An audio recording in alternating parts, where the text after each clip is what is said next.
Bernard Caroff, bonjour. Alors, tu es administrateur et très impliqué dans l'Institut de Locarno. C'est en fait une vidéo pour introduire Locarno à tous ceux qui ne connaissent pas l'Institut. Alors, pour le présenter, est-ce que tu peux nous parler des différentes activités qu'on y trouve? Alors, je suis impliqué depuis quelques années au sein de l'Institut, après avoir fait un long parcours au Centre des jeunes dirigeants. Euh, L'Institut de Locarno, qui a maintenant un peu plus de 20 ans, est un think tank pour la Bretagne et les Bretons, avec trois grandes branches. Une branche prospective, une branche formation et une branche action. Donc on essaie sur la branche prospective avec des gens de très très bon niveau de trouver des auteurs d'ouvrages et des gens qui donnent des conférences pour apporter des éclairages sur des sujets du moment, le climat, la géostratégie, les rapports de force entre les grandes nations, le problème islamiste radical, etc. Mais en essayant d'apporter des éclairages différents de ce que peut apporter les médias ou ce qu'on pourrait dire les gens qui ont pignon. Voilà. Donc ça c'est sur la partie prospective. Sur la partie formation, il y a un gros travail qui a été fait par une équipe avec des formations de très très bon niveau pour des gens qui souhaitent modifier leur chemin de vie, qu'ils aient 20 ans, qu'ils en aient 30 ou qu'ils en aient 50. Les gens participent à des formations de très très bon niveau, avec des activités sportives, des mises à l'épreuve et des formateurs de très très haut niveau, avec un degré de satisfaction qui est vraiment très très élevé, avec une sélection donc très draconienne à l'entrée pour avoir des équipes de très très bon niveau. Et puis le comité action lancé par Alain Blon, le comité action. Donc moi j'anime un groupe de travail sur les projets extraordinaires pour lancer donc de beaux projets pour la Bretagne, pour les Bretons, pour l'avenir de la Bretagne, que ce soit des projets de culture, des projets économiques, des projets liés à l'emploi, des projets pour le territoire. Ça peut être lié à la mer, ça peut être lié à l'énergie, ça peut être lié à l'agriculture. C'est ouvert à 360 degrés. Parfait. Donc ça, ce sont les activités de l'Institut de Locarno.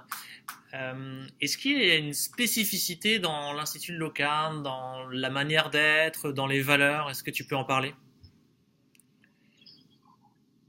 Alors après mon long parcours au centre des dirigeants, donc où il y avait déjà beaucoup de valeurs, moi j'ai retrouvé depuis 5-6 ans que je participe à des séminaires sur la prospective, j'ai trouvé tant dans les interventions que chez les 50, 70 ou 120 personnes qui étaient dans la salle, des gens qui ont la plupart d'entre eux des parcours assez extraordinaires, des parcours internationaux, des parcours scolaires très très approfondis, des expériences, des expertises extraordinaires. Et d'abord, je me suis fait beaucoup de bons amis, des gens qui m'aident aussi dans mes activités ou dans mes projets pour l'avenir. Et sur la base donc de valeurs communes sûres, fiables, des gens vraiment d'une très grande fiabilité et de très grands apports également pour des idées, pour des projets, des gens qu'on peut appeler à n'importe quel moment de la semaine si on est confronté à une difficulté ou pour simplement avoir quelques informations ou pour approfondir les réseaux. Je crois qu'en termes de réseau, c'est un lieu où au fil des rencontres, au fil des mois où on est présent à l'Institut de Locarno, eh bien, on se crée vraiment un réseau de très très grande qualité. Et j'ai une dernière question. À ton avis, pourquoi la Bretagne a besoin de l'Institut de Locarno? En quoi l'Institut de Locarno lui est utile? Alors, je pense que dans un pays comme la France, les régions, c'est historique, les régions sont négligées par le pouvoir central, par Paris. Il y a une volonté, non pas d'indépendance des régions, mais de pouvoir avoir un peu plus de moyens pour l'économie, pour les écoles, pour la santé, pour l'emploi et pour la culture. Et c'est historique, ça a plus de 200 ans, mais la centralité est accessible dans notre pays et on le voit bien donc dans les interventions qu'on peut avoir de conférenciers, les pays scandinaves, la Suisse ou les petits, ce qu'on pourrait appeler les pays entre 1-2 millions d'habitants et 8-10 millions d'habitants sont des pays qui s'en tirent toujours beaucoup mieux.